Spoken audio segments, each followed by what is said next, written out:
আসসালামু আলাইকুম। Hello guys, সবাই কেমন আছেন? আশা করি আলহামদুলিল্লাহ ভালো আছেন। দেখতে পাচ্ছেন এখানে পাস্তা। আমি সৌদি আরব থেকে বলছি। আমি সৌদি আরব রিয়াদ আল সাহাফা আমি কর্মরত অবস্থা একটা রেস্টুরেন্টে। তো এই রেস্টুরেন্টের ওয়েটার, তারপর আবার কিচেনে মুআল্লিম হিসাবে আছি, উস্তাদ হিসাবে।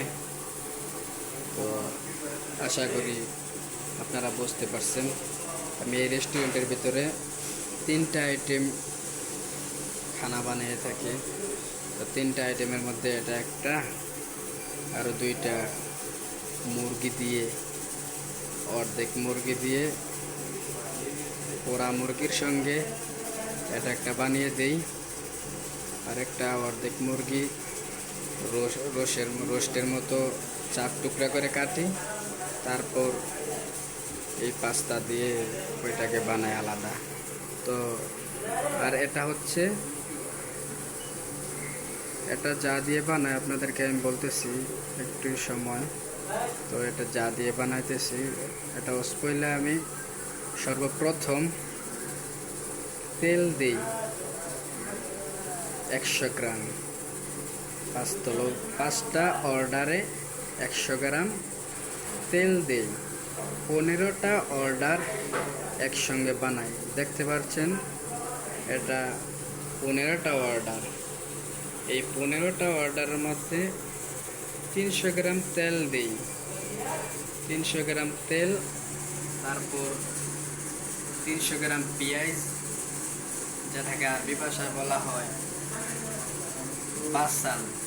তারপর রসুন দেই 8 গ্রাম, 6 গ্রাম দেই। 5টা অর্ডারে 2 গ্রাম দেই। 10টা অর্ডারে 4 গ্রাম দেই। 15টা অর্ডারে 6 গ্রাম রসুন দিই। তো দেখতে পাচ্ছেন এখানে যে পাস্তাটা বানিয়েছি, এখানে 15টা অর্ডার আছে। এই 15টা অর্ডারের মধ্যে 6 গ্রাম রসুন, 300 গ্রাম পেঁয়াজ, 300 গ্রাম তেল, মশলা 10 গ্রাম, লবণ দিয়েছি 60 গ্রাম, লবণ 60 গ্রাম দিয়েছি। তারপর এটাকে আলাদা সিদ্ধ করেছি, যেটাকে হাফ বলা হয়। হাফ দিয়ে সিদ্ধ করলাম এই পাস্তাটা। আর ওই 400 গ্রাম ওটের গোস্ত, একদম ফ্রেশ ব্লেন্ডার করা ওই ওটের গোস্ত। তারপর টমেটোর সস, তারপর টমেটোর আরেকটা পানি দিয়ে ব্লেন্ডার। তারপর আপনার বাগদুন একটা পাতা আছে, জিরা পাতা যেটাকে বলা হয়, ওই পাতাটা দিয়ে তারপর এটাকে 20 মিনিট পাক করেছি। 20 মিনিট এই অর্ডারটাকে বানিয়েছি। আশা করি সবাই বুঝতে পারছেন। এটা এখন 15টা অর্ডার হবে। এই 15টা অর্ডার আলাদা আলাদা বক্সে, 15টা বক্সের মধ্যে এই 15টা অর্ডার বানানো হবে। তারপর এটার উপর জুবন দেওয়া হবে, জুবন চাই, বিভিন্ন জুবন দেওয়া হবে। হয়তো জুবন চিনেন আপনারা। জুবন উপরে দিয়ে তারপর যখন কাস্টমার অর্ডার দেবে, একটা মেশিন আছে, ওই মেশিনে তাকে মুরগির মতো পোড়া দেওয়া হবে। পোড়া দেওয়ার পরে কাস্টমারকে দেওয়া হবে। আশা করি বুঝতে পারছেন। যদি ভিডিওটা ভালো লাগে, শেয়ার করে অন্যজনকে দেখার সুযোগ করে দেন। লাইক করেন, শেয়ার করেন, কমেন্ট করে জানান আওয়াজ শুনতে পাচ্ছেন কিনা।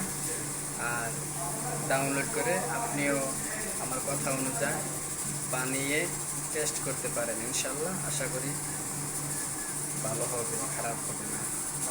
আসসালামু আলাইকুম।